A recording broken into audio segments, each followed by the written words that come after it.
Es una casa, por cierto, de esos diseños tan de la época, un poco cósmico, ¿verdad? Esa arquitectura que intentaba empatar, en México en concreto, pero también lo hubo en España, ¿no? Esa corriente. Sí, además, bueno, tú has visto imágenes de la casa y no es nada habitual esa construcción allí. De hecho, el nombre que recibe pues es porque, imagínense pues un poco los oyentes, ¿no? Como una especie de tubos verticales que forman algo parecido a un castillo. Es como un órgano que emerge de la tierra, ¿no? Un poco. Sí. Además, está precisamente enclavado en un sector residencial muy exclusivo de Monterrey, en el estado de Nuevo León, en un sitio que se llama la colonia Country La Escondida, y que está a las faldas del Cerro de la Silla, es decir, una zona también de cierta potencia energética, vamos por lo menos con agreste, ¿no? Con cierta naturaleza. Bien, voy a contar un poco la historia de esta casa y lo vamos a ir haciendo con ayuda de un investigador local de allí, que se llama Belduque. Belduque es un reportero especializado en misterio, un colega nuestro, vamos a decir, de México, concretamente de Monterrey, y lleva dedicado a los temas de misterio desde el año 96. Él ha tenido la primera sección de misterio en un informativo de corte generalista en la televisión de allí, y actualmente tiene un blog que se llama Archivo Insólito. Bueno, él me comentaba, ¿no? Hablábamos en la entrevista que hemos mantenido, que en México estos temas todavía están un poco como estaban aquí en la década de los 90. Un poco pues se toman con sorna, cuando no con escepticismo, en el sentido de burla, ¿no? Bueno, él lleva mucho tiempo pues intentando dar cierta honra a estos temas, ¿no? De hecho, pues ha hecho algunas investigaciones, algunas colaboraciones con la Universidad Autónoma de Nuevo León, es decir, intenta llevar un cauce serio. Entonces, bueno, pues hablamos un poco de la leyenda de la casa, que se remonta a los años, precisamente a la década de 1970 a principios, cuando un empresario importante de la zona comienza a construir una casa con estas formas de tubos un poco psicodélico, ¿no? que hemos visto, y que pues este hombre tenía una hija que desgraciadamente pues tenía una parálisis y bueno, pues era inválida, necesitaba del concurso de una silla de ruedas para desplazarse. Y bueno, pues con el tiempo esta joven pues crece, se hace, vamos a decir, un poco más mayor, conoce a un chico y se promete. Entonces el padre había estado construyendo esta casa en forma secreta, es decir, sin informarle a ella, con la idea de que su hija en el día de mañana, cuando se casara, pues pudiera desplazarse a un lugar donde prácticamente fueran, por dentro son una especie de caracol, como unas rampas, donde ella pudiera desplazarse sin necesidad bueno, pues el tema de las escaleras siempre es una barrera arquitectónica. Entonces, bueno, una semana antes de la boda, el padre lleva a la hija a la casa y bueno, pues aún no estaba terminada del todo. Ella se emociona mucho y empieza a recorrer la casa pues con su silla de ruedas y bueno, en un momento determinado hay algunos lugares que están construidos en falso, todavía no están terminados, como digo, y según me cuenta Belduque, pues esta joven en un accidente, algo que no esperaba nadie y por supuesto que es parte de la leyenda negra de la casa, y es que se precipita por la casa es amplia y tiene varias alturas, y bueno, pues cae por una de esas alturas y pierde la vida.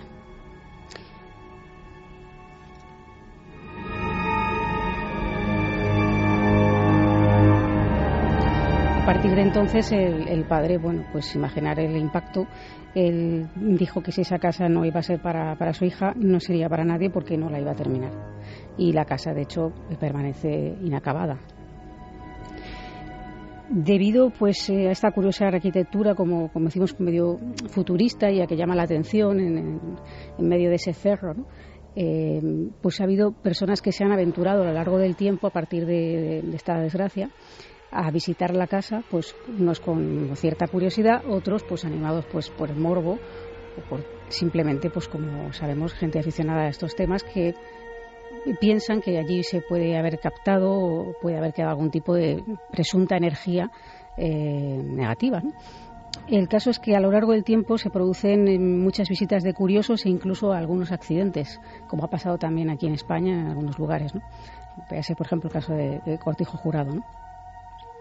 Entonces, a partir de estas visitas también pues crece la leyenda negra y algunas personas afirman haber obtenido grabaciones extrañas, fotografías que pues fotografían algo que ellos no han visto allí, etcétera, ¿no?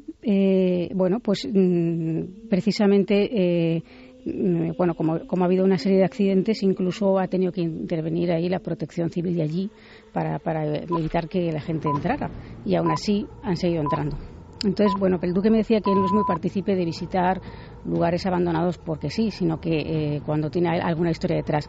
Y precisamente porque aquí hay como una leyenda y hay personas que afirman haber visto cosas y haber escuchado sonidos y haber grabado cosas extrañas, en el año 2006 pues acude a hacer un reportaje sobre esta casa.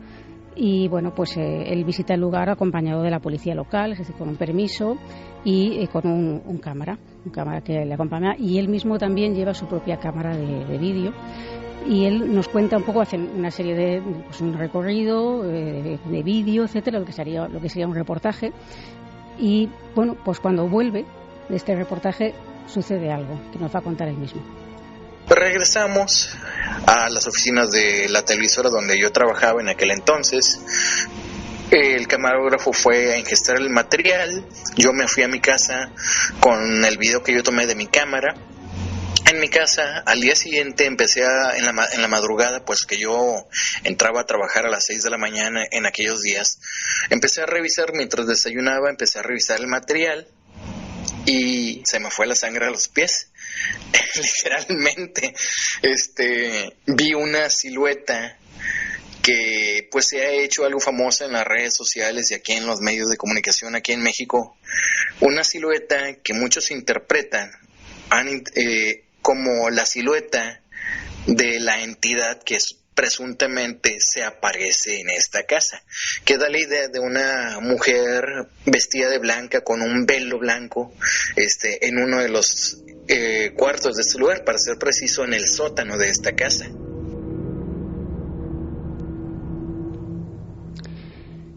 Me matizaba Belduque que él no afirma que sea un fantasma, es decir, que él realmente grabó eso, que no sabe darle una interpretación, pero que hay muchas personas que sí que se la han dado en ese sentido, ¿no? De hecho, pues esta imagen se ha tenido cierta notoriedad allí. Y bueno, pues lo que él sí que dice es que allí no había nadie más que ellos, ¿no? Después, bueno, la visita fue aparentemente tranquila, aunque ellos escucharon una serie de ruidos y sonidos que él interpretó como del propio lugar en ese momento, y porque tampoco lo conocía como lo conoce ahora, ¿no? Y que le parecieron que a lo mejor eran propios de un lugar abandonado, ¿no? Sin embargo, me realiza una segunda visita en 2008 a esta casa. En fechas cercanas a Halloween le proponen realizar en la televisión que él trabajaba un reportaje especial pues de esta casa, que bueno, pues aprovechando las fechas que ese tipo de reportajes se hacen, y en este caso le sugieren que vaya con varias personas que son gente muy conocida allí, pues gente, me decía que eran algunos compañeros de la cadena, pues había de la gente de deportes, del sector de espectáculos, y que eran todos, bueno, pues en principio escépticos y nada creyentes en esto, pero se trataba de realizar una especie de espectáculo en el sentido, no digamos teatral ni mucho menos, porque él tampoco hubiera accedido a eso, pero sí un poco pues dar ese juego que se hace en Halloween, ¿no? Y que estas personas, bueno, pues se sorprendieran, si es que debían sorprenderse si aparecía algo, ¿no? Es decir, personas totalmente ajenas al mundo del misterio. Esto, en principio, él me decía que no es partidario de acompañar o de que se acoplen personas en cuando hace algún tipo de reportaje de misterio que no tienen nada que ver con el tema, porque no normalmente, aunque tengan buena voluntad, pues no toman las cosas tan en serio como alguien que está especializado a hacer este tipo de historias, porque además a veces pues se producen pues accidentes o incluso gente que es muy sugestionable, como pasó el caso de que estuvieron allí de una de las personas que la acompañaba, una chica que pues casi entró en estado de pánico, porque resulta que en esa visita empezaron a escuchar golpes muy fuertes, como si la estructura del edificio resonara, una especie de estruendos, algo parecido a lo que hablábamos la semana pasada de esa comisaría de policía local, ¿no? Y entonces, bueno, pues incluso pues esta compañera entró un poco en pánico y al ver que pues lo que ellos pensaban que era un poco una visita un poco, bueno, sí, un poco distinta por ser lo de Halloween y a ver qué va a pasar aquí, porque dicen que pasan cosas, pero que la gente no va con el ánimo de que pasen, realmente van más bien todo lo contrario, ¿no? Y bueno, pues de hecho casi tienen un accidente dentro de la casa por esta circunstancia. Y bueno, pues él nos cuenta que aparte de esta estructura, ¿no? Vieron ellos mismos como, o sea, escuchaban sonidos de que si cayeran piedras dentro de la casa, pero incluso llegaron a ver una piedra cómo caía dentro sin saber de dónde había salido. Esto lo llegaron a ver ellos, ¿no? Y bueno, pues él me comentaba que también se oían una serie de gritos y de ruidos que él nos va a explicar ahora. Empezaron a escucharse muchos ruidos, muchos golpes, caídas de piedra, literalmente, o sea, como si estuvieran aventando piedras adentro de la casa. Me tocó ver una de las piedras que caía en un cuarto, pero ¿cómo decírtelo? Sin que se escuche demasiado exagerado. Vi la piedra a mitad del cuarto y vi cuando iba cayendo de medio cuarto al suelo, y ella lo vio también. Lo vimos al mismo tiempo porque fue cuando el camarógrafo volteó su cámara con la lámpara encendida, vio como una piedra caía al suelo y literalmente vimos que cayó. Lo vimos a como 1 metro del piso y ¡pum!, cayó. Exactamente cuando volteamos, nomás vimos ya cuando iba contra el piso. Se había desprendido del techo porque era una piedra, no era un pedazo de block o de yeso. O sea, no aparentaba ser parte de la estructura. Parece una piedra, así una piedra bola, una piedra del cerro.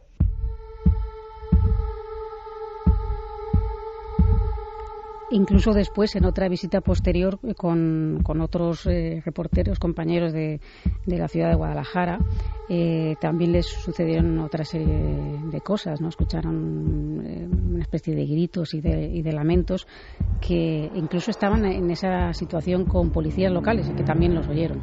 Y él nos resume un poco así. Y hemos visitado en otras ocasiones también esta casa en compañía de investigadores quienes han constatado que se han escuchado ruidos. Incluso en esa ocasión nos tocó escuchar unos gritos, incluso los grabamos en aquella ocasión. Grabamos unos, pues aparentaban ser gritos o alaridos o gemidos de alguna manera, por llamarles de alguna forma, dentro de la casa. Inclusive posteriormente unos amigos de Guadalajara, unos reporteros de allá, de un programa que se transmite a nivel nacional, vinieron a entrevistarme, los acompañé obviamente a la casa, los llevé obviamente con oficiales de policía, y durante la entrevista se escuchó unos ruidos raros, y obviamente como estaban los policías, pues aprovechamos su presencia y buscamos a ver si había alguien más en la casa, y obviamente no se encontró nadie, solo nosotros estábamos en el lugar. Lo curioso es que la casa sigue allí, por resumir, Clara, que tiene esta historia detrás del padre que hizo el palacete para su hija, que me has mostrado algunas imágenes que son como todo escaleras de caracol sin peldaños, claro, como rampas de un parking realmente, que allí debió producirse algo, y que la policía local ha sido testigo varias veces de estas historias, no solo los investigadores, ¿no? Sí, por lo que me comentaba este reportero mexicano, allí pues claro, cuando han acudido con permiso, vamos a decirlo, oficial, pues es que te ponen un policía, o sea, para que no precisamente para evitar posibles accidentes, o bueno, pues la casa primero está abandonada y en un estado que no está terminado de construir, y sí se ha producido esas situaciones, según me decía, y bueno, pues esta es una historia muy curiosa y que yo creo que dentro de lo que es un poco la fenomenología extraña, pues sigue un poco los cánones de ruidos muy concretos. Lo de las piedras lo hemos visto en otras ocasiones, en otros casos. lo de los sonidos o sobre todo los cantos rodados, gritos, ¿no? Que aparezca una piedra bola, decía él, pero claro. El canto rodado es un clásico en las historias de paralitergia, ¿no? Como dicen los expertos, dentro de casas en España. Ha habido varios ejemplos. En Galapagar, me acuerdo de un caso célebre, ¿no? Y en Almería ya ha habido varios casos realmente significativos. O sea que tenemos ahí una casa futurista de los 70, no es un palacete antiguo, que es uno de los clásicos del misterio en Monterrey, México. Así es. Pues en un salto casi mortal, podemos marcharnos para terminar el 2014 en un rápido reportaje de Javi Pérez Campos que tiene que ver también con un lugar que teníamos pendiente, un lugar también, desgraciadamente, con hechos luctuosos y que hemos ido recibiendo muchos testimonios sobre este sitio, sobre este enclave. Y Javi me ha dicho que sería importante dar paso en estos minutos, en apenas estos 10 minutos, a alguien que ha vivido intensamente una serie de acontecimientos precisamente ahí, acontecimientos que sobrecogen. Sí, porque la investigación está en marcha y desde luego queremos saber si hay más gente que ha vivido cosas en ese lugar tan concreto que después de escuchar a nuestro testigo, a Francisco Jiménez, vamos a narrar porque la investigación nos ha llevado incluso a obtener datos sobrecogedores de la Guardia Civil. Una vez más, los archivos de la Guardia Civil arrojan datos sorprendentes de un punto muy concreto de nuestras carreteras. Vamos a empezar escuchando a Francisco contándonos cómo hace 25 años él, viajando por la Nacional 301 entre Llín y Albacete, con él están su mujer en aquel momento y su cuñada, viajan en el coche, viajan de noche, están regresando a casa por una solitaria carretera. Ellos van allí con la única iluminación de la radio del coche. Son las 5 de la madrugada y de repente, en un arcén, en el arcén derecho de esa solitaria carretera, observan unos extraños bultos. Cuando falta un par de kilómetros para llegar al pueblo este de Pozo Cañada, íbamos solos en la carretera, íbamos solos porque no había esa hora, no había mucho tráfico, y con las luces que íbamos a las largas, vi como 3 personas, vi personas que estaban a la orilla de la carretera. Pensé que había habido algún accidente, cualquier cosa de esas, y cuando me acerco, pues la verdad que la ropa que llevaban eran un poco extrañas. Entonces levanté un poco, bajé la velocidad para ver lo que era, pero como al no ver ni coche ni nada por allí, cuando más me acercaba más cosas raras veía, porque veía que tenían ahí un movimiento extraño, como moviendo los brazos pero para arriba y para abajo. Era como si esas 3 personas que estaban de pie en el arcén estuvieran haciéndole algún gesto con esos brazos, casi como hace alguien que pide auxilio. Sin embargo, la ausencia de algún coche o de algún rastro de accidente le hace pensar que aquello no es normal. A las 5 de la madrugada, 3 personas vestidas con extraños ropajes en una solitaria carretera. Cuando más se acerca a ellos y empieza a disminuir la velocidad y se queda casi a ralentí, a escasos metros de estas figuras, descubre cosas todavía más extrañas. Cuando me acerqué y entonces vi que llevaban una ropa un poco extraña, así como trajes de presidiarios de estos antiguos, de estos de las películas. Entonces lo que hice fue cambiarme de carril, volví a ponerla larga y entonces se veía que solo era como si fuese solo la ropa. Ni tenían cara, ni tenían manos.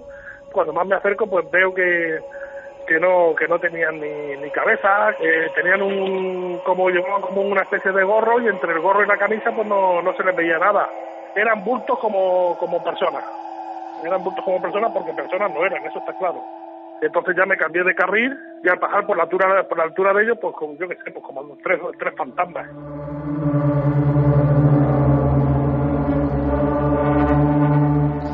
Él tiene el conocimiento absoluto de que aquello no es algo normal, que no son personas, que no son figuras, que nunca ha visto nada parecido, que son seres que están flotando como si fuera ropa que flota en medio de la carretera, que le hace esos gestos con los brazos para solicitar su parada. Sin embargo, él hace todo lo contrario, está tan asustado que pisa el acelerador y sale huyendo de ese lugar. Lo primero que hace es certificar que no hay ningún accidente, por lo tanto no llama a las autoridades, y lo segundo es no decir nada a las personas que van con él. En el coche de repente, a las 5 de la madrugada, se ha hecho un silencio denso, ninguna de las personas comenta nada, pero cuando transcurren unos kilómetros, la conversación se hace inevitable. Cuando pasamos a Albacete, pues claro, yo iba pensando nada más que en eso, entonces le pregunto a mi pareja, digo, ¿tú has visto algo extraño? Y entonces me dijo que sí, y su hermana que iba detrás dice, pues yo me creía que iba durmiendo. Pensaba que a lo mejor había sido ahí entre sueños. O sea que lo vimos los tres igual.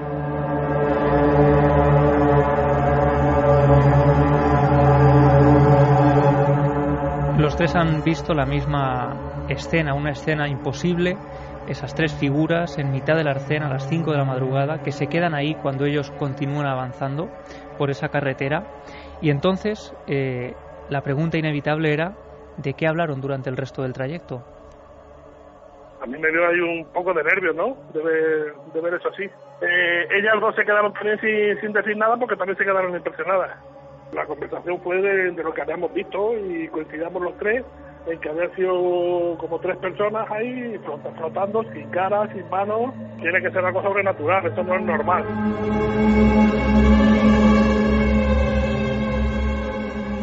Y como ocurre con otros testigos, Francisco relata que, aunque hayan pasado 25 años de aquel suceso, él cada vez que pasa por esa carretera siente una extraña impresión como si hubiera ocurrido ayer mismo. Sigue preguntándose quiénes eran esas 3 figuras vestidas con ropas como de expresidiarios. Como rayadas. Efectivamente, como vemos en las películas.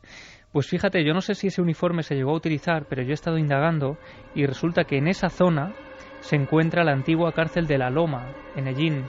Es una cárcel que dejó de funcionar en torno a 1940-1947, una cárcel que sigue todavía hoy en pie, que está abandonada, que es pasto de fotógrafos, porque hay mucha gente que acude allí a hacer fotografías de diferentes modos.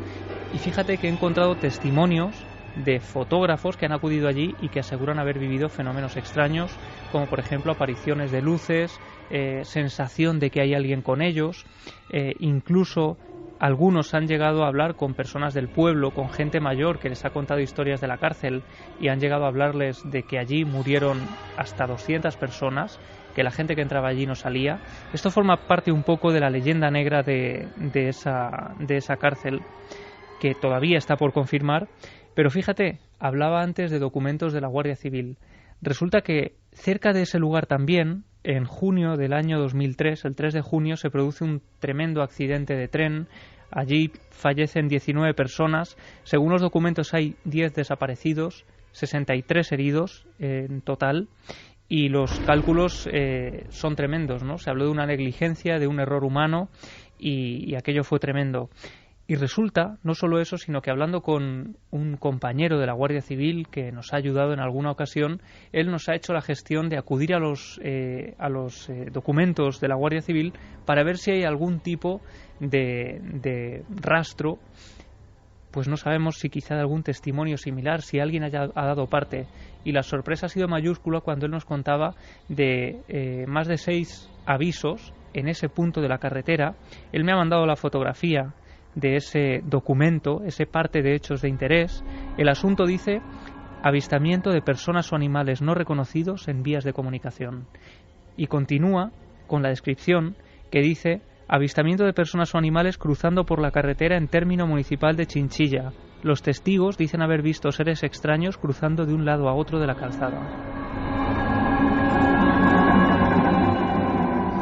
Este es un lugar muy especial donde nosotros hemos conocido, ¿verdad, Carmen?, alguna historia que tiene que ver con, en la oscuridad, alguna visión. Testigos que afirman que ha habido alguna visión que no sé qué da parecido al escuchar lo de Javi y el documento, pero relativamente parecido, ¿no? La verdad que es muy similar a ese testimonio. Sí, en este caso no era cruzando la carretera, sino que era gente como caminando sin sentido. A ese lado, justo yo creo que debajo de las vías que están como cuando pasan por esa zona, yo creo que están en un alto, si lo recuerdo mal, y abajo hay una especie de descampado que además está iluminado por una serie de farolas, por eso lo describían tan perfectamente, como si hubiera gente perdida por ese descampado, gente desnortada, ¿no?, que busca totalmente algo. Gente que no sabía dónde iba ni interactuaban unos con otros. Estaban como oídos, como cuando una persona, vemos en los accidentes, cuando tienen un accidente y no saben qué hacer, no saben dónde acudir, están como en estado de shock. Así era la descripción de esas figuras a las que no se veía la cara, figuras negruzcas y que parecían deambular sin buscar nada, simplemente caminando sin sentido. Además podemos decir que es un testimonio de esos, no vamos a dar más datos, de los que no puedes dudar, ¿no? En el vehículo de noche, que era el mismo principio, también contado Javi, porque estábamos viendo la sencillez y la anormalidad al mismo tiempo del acontecimiento, alta madrugada, y de repente el testigo va en la parte de atrás, como le ocurría a estos 3 testigos, mires por la ventana y te das cuenta de que hay un grupo de personas a un lado, pero claro, en un sitio donde apenas hay luz, en plena oscuridad, y que están como vagando en racimos, como si no tuvieran conciencia de que están ahí exactamente, como buscando una salida, quién sabe. La visión transcurre durante unos segundos, pero es tan nítida y clara, y luego ahí está el dato que investigaremos, por supuesto. Si alguien sabe algo más, es momento de ponerse en contacto con las vías de unión a este programa, ¿no? Porque nos llegan nuestros buenos amigos de la Guardia Civil diciendo que hay 6 denuncias en ese mismo punto. Y lo impresionante además es que el primer parte surge en torno a septiembre del año 2003 y este accidente es en junio de 2003. No sabemos si tiene relación, desde luego, pero sí que hay por lo menos una relación objetiva de cuándo surge la primera denuncia oficial y en relación a la fecha del accidente.